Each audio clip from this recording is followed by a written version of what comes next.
Bismillahirrahmanirrahim. Assalamualaikum warahmatullahi wabarakatuh. Bismillah, alhamdulillah, wassalatu wassalamu ala rasulillah wa ala alihi wa ashabihi wa mawalah, la hawla wa la quwwata illa billah. Amma ba'd. Yang saya hormati Ketua DKM Masjid Jami Al-Hikmah, Bapak dan Ibu Jamaah rahimakumullah. Tidak terasa malam ini kita sudah memasuki malam yang ke-17 di bulan suci Ramadan. Ketika kita berbicara mengenai tentang nuzulul Quran, di sini ada dua kata. Satu nuzul, yang kedua Al-Quran. Nuzul ini diartikan dengan turun. Berarti nuzulul Quran artinya turunnya Al-Quran. Pertanyaannya, apakah semua ulama sepakat bahwa turunnya Al-Quran itu di malam 17 Ramadan? Secara jumhur ulama, iya. Tapi ada sebagian ulama yang tidak sepakat dengan pendapat bahwa turunnya Al-Quran itu pada malam ke-17.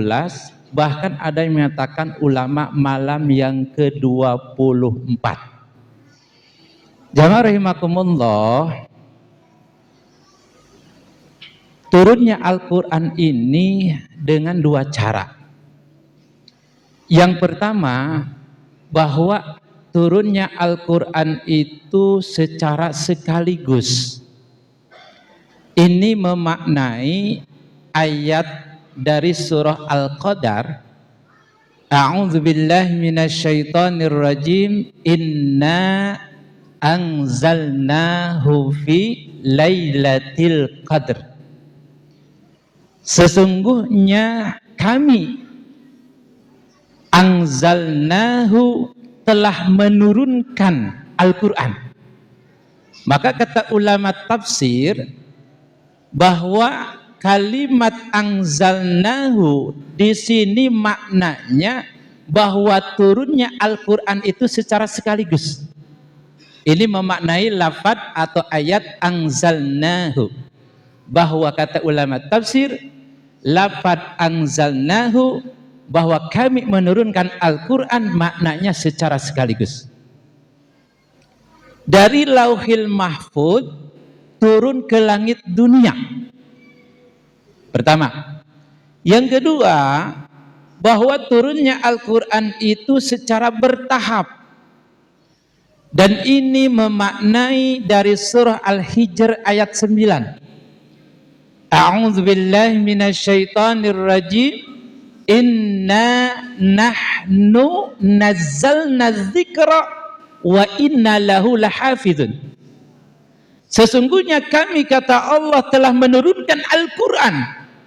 Maka kata ulama tafsir bahwa nazalna di sini diartikan bahwa turunnya Al-Quran itu secara bertahap. Bapak Ibu, saya contohkan begini. Suatu saat Nabi SAW pernah tangannya itu kena luka, sehingga banyak mengeluarkan darah saat itu. Maka Nabi perintahkan kepada sahabat untuk mengambil satu wadah. Untuk apa? Untuk, kalau bahasa Inggrisnya itu, nandain darah yang ngocor gitu. Apa ya? Ini wadah untuk nempatin darah yang ngocor tadi dari tangan Nabi. Nah, sehingga selesainya darah itu ngocor, udah tidak ngocor lagi. Maka Nabi perintahkan kepada sahabat yang mengambil wadah tadi untuk membuang darahnya itu ke belakang. Kata Nabi, wahai sahabat, tolong buang ini mangkuk atau wadah yang berisi darah ini, buang kamu ke belakang.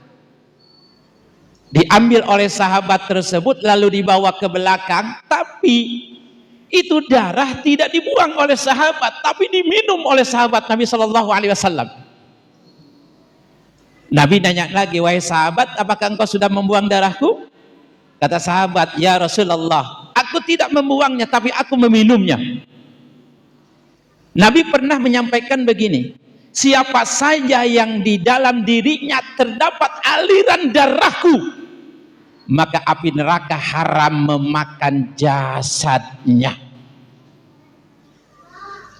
Maka ketika kejadian tersebut turunlah ayat dari surah Al-Maidah yang bahwa Allah mengharamkan darah. Setelah turunnya ayat surah Al-Maidah yang mengharamkan darah, maka saat itu darah dihukumin sebagai najis dan tidak boleh dikonsumsi sampai sekarang. Contoh lagi, dulu ketika sahabat-sahabat Nabi masih zaman jahiliyah, mereka kebiasaannya itu suka minum khamr. Kebiasaan orang-orang al-jahiliyah itu tidak lepas dari minuman. Kebiasaan mereka selalu minum khamr, selalu mabuk setiap saat. Maka di saat sahabat-sahabat Nabi yang kebiasaannya tadi, kemudian mereka bersyahadat masuk kepada agama Islam, beriman kepada Allah dan Rasulnya, kebiasaan yang mereka lakukan walaupun mereka sudah masuk Islam, tetap kebiasaan itu dilakukan. Maka dalam ayat yang menyatakan larangan tentang khamr itu turunnya bertahap sampai ada 3 ayat dalam surah yang berbeda. Pertama dalam surah Al-Baqarah ayat 219 yang menyatakan bahwa yas'alunaka 'anil khamri wal maisir qul fihima ismun kabirun. Ketika mereka bertanya kepadamu wahai Muhammad tentang khamr dan judi, katakan kepada mereka, kata Allah, qul fihima ismun kabirun, bahwa di dalam judi, di dalam khamr dan judi itu ada dosa besar. Jadi pada saat mereka masuk Islam, bersyahadat, beriman kepada Allah dan Rasulnya, maka kebiasaan itu masih terus berlanjut dilakukan oleh sahabat-sahabat Nabi yang baru masuk Islam. Sampai-sampai ketika mereka mau sholat saja, itu suka minum dulu. Jadi pada saat mau sholat, karena kebiasaannya suka minum, mereka sahabat Nabi yang baru-baru masuk Islam, mereka minum dulu. Sehingga pada saat sholat itu teler, mabuk. Maka turun ayat yang kedua dari surah An-Nisa ayat 43 yang menyatakan bahwa ya ayyuhalladzina amanu la taqrabus sholata wa antum sukara. Hei orang-orang yang beriman, janganlah engkau mendekati salat di saat kalian sedang dalam keadaan mabuk. Maka turunlah ayat yang kedua tadi dari surah An-Nisa ayat 43 yang menyatakan bahwa tidak boleh, bahkan larangan ketika mau sholat, jauhi perkara yang memabukkan. Ini sudah 2 ayat yang turun secara bertahap. Nah saat itu masih kebiasaan itu pun berlanjut. Sampai-sampai turun ayat yang ketiga surah Al-Maidah. Ayatnya saya lupa. Kalimat ayatnya ya ayyuhalladzina amanu. Ya ayyuhalladzina amanu innamal khamru wal maisiru wal ansabu wal azlam rizqum min amali syaitan. Hai orang-orang yang beriman, sesungguhnya di dalam khamr, judi, kemudian berkurban atas nama berhala, mengadu nasib dengan anak panah, ridsun, itu merupakan perbuatan yang keji dan termasuk dari perbuatan setan.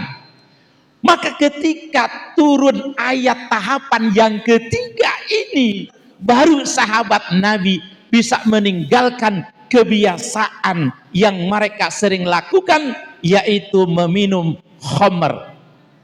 Nah, ayat seperti ini, larangan tentang khamr, ini contoh dari ayat yang turunnya itu secara bertahap. Seperti kita Bapak Ibu kebiasaan terhadap sesuatu, kalau langsung meninggalkan kan nggak bisa. Contoh, bagi Bapak Ibu yang suka merokok, kalau mau langsung meninggalkan, disotop langsung, saya yakin itu belum bisa. Kalau memang niatnya tidak dikuatkan. Itu kalau langsung di-stop, kalau orang perokok berat, langsung di-stop dari ngerokoknya, itu agak berat, susah. Makanya ada tahapan terus. Yang tadinya 1 hari 3 bungkus berkurang jadi 1 bungkus. Terus bertahap, yang tadinya 1 bungkus 1 hari sekarang berkurang jadi setengah bungkus. Kan itu. Dari setengah bungkus berkurang lagi, 1 hari cuma 1.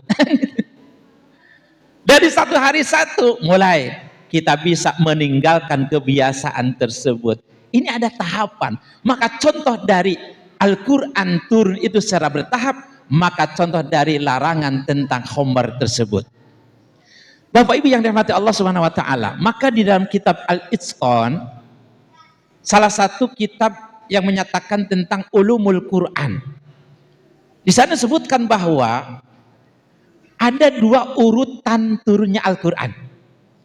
Pertama, ada yang disebut dengan tartibul mushaf. Yang kedua, ada tartibun nuzul. Apa itu tartibul mushaf? Tartibul mushaf ini urutan mushaf Al-Quran yang sekarang yang sering Bapak Ibu baca. Nah, seperti ini namanya tartibul mushaf. Urutan secara mushaf Al-Quran yang diawali dari surah Al-Fatihah, kemudian diakhiri dengan surah An-Nas. Yang kedua, ada tartibun nuzul. Urutan secara turunnya ayat Al-Quranul Karim. Seharusnya kalau merujuk kepada tartibun nuzul, berarti surat pertama itu diawali dengan surah Al-Alaq. Ini namanya tartibun nuzul, urutan secara turunnya ayat Al-Quran. Tapi kalau Quran yang sekarang ini namanya tartibul mushaf, urutan mushaf Al-Quran yang sering Bapak Ibu baca setiap hari. Bapak Ibu yang dirahmati Allah Subhanahu wa taala, ada ulama yang menyatakan bahwa nuzulul Quran ini berkaitan dengan Lailatul Qadar. Ada sebagian ulama menyatakan bahwa urutan atau nuzulul Quran ini berkaitan dengan Lailatul Qadar. Maka tadi dalam surah Al-Qadar ayat pertama, inna anzalnahu fi Lailatul Qadar. Bahwa sesungguhnya kami telah menurunkan Al-Quran di malam kemuliaan. Sebagian ulama memaknai seperti itu. Bapak Ibu yang dirahmati Allah Subhanahu wa taala, yang paling penting di sini adalah bukan hanya sekedar memperingati, tapi justru menanamkan kecintaan kita terhadap Al-Quran yang harus setiap saat kita baca. Bapak Ibu yang dirahmati Allah, dalam surah Fatir ayat 29, di antara golongan manusia, kata Allah dalam surah Fatir, yang mereka hidupnya tidak akan rugi, bahkan mereka akan selalu untung. Siapa? Innalladzina yasluna kitaballah, orang-orang yang senantiasa gemar membaca Al-Quran. Sahabat Ibnu Mas'ud menyatakan bahwa ada 3 golongan manusia yang hatinya akan dipenuhi dengan keimanan oleh Allah. Salah satunya adalah watilawatil Quran. Orang-orang yang senang membaca Al-Quran, maka hatinya akan selalu hidup dan Allah akan memberikan cahaya di dalam hati orang tersebut. Maka untuk itu Bapak Ibu yang dirahmati Allah, mari kita tanamkan kecintaan kita terhadap Al-Quran. Bagaimana caranya? Kata ulama, Pertama, banyak membacanya. Bapak Ibu, kata Bapak misalkan, Pak saya masih belum lancar membaca Al-Quran. Gak apa-apa, silahkan. Baca saja. Baca. Walaupun kita masih terbata-bata, terus baca aja. Baca. Sambil kita belajar. Ya. Baca, sambil kita terus belajar. Ya. Di mana ada kajian tahsin Al-Quran, maka tinggal kita ikuti saja. Bapak Ibu yang dirahmati Allah Subhanahu wa taala, mudah-mudahan kita semua ditanamkan rasa cinta kita terhadap Al-Qur'anul Karim, terutama generasi kita, anak cucu kita, suruh mereka, arahkan mereka untuk terus belajar Al-Qur'an. Jadikan mereka generasi Qur'ani. Bapak Ibu, Masya Allah, sedikit zaman sekarang orang-orang yang tidak senang dengan Islam, dengan generasi kita, justru mereka menjauhkan generasi kita itu dengan Al-Quran. Malah mereka dekat dengan gadget. Yang seharusnya setiap maghrib itu ngaji di masjid, sekarang anak-anak kita lebih senang dengan main gadgetnya. Ini kekhawatiran kita. Maka kewajiban Bapak Ibu, tanggung jawab sebagai orang tua, wajib terus mengajak dan mengarahkan mereka, arahkan, datangkan ke masjid, siapkan guru ngajinya, supaya apa? Terarahkan dalam membacanya, dalam belajarnya. Terima kasih. Demikian sedikit saja kutum yang sangat singkat, semoga bermanfaat.